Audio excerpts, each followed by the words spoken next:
Croeso I Nantmawr. I think he stopped at Olaf heddiw. We're in the graveyard of what's left of a chapel in this tiny village, which is high up in the hills above Oswestry, but definitely a part of England. I have read elsewhere this is the last outpost of spoken Welsh in the street, but the only evidence I've got as such is this gravestone, which dates back to 1912.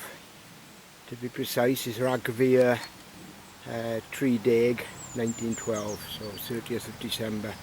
Lady oedd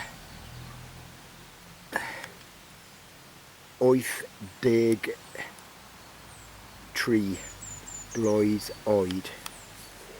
It's a very idyllic spot up here. There's not many people about at all, 2 to be precise. And from here it's a very lumpy piece of country to go back to Oswestry. We are firmly in England here. I believe the Welsh border is just over that hill in the distance, and over there is what's left of Sycharth, obviously the better known for the alleged birthplace of Owen Glyndŵr.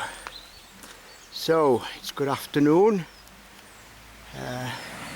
Nantmawr.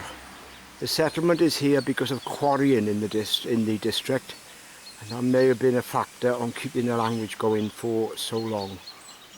So, diolch Nantmawr.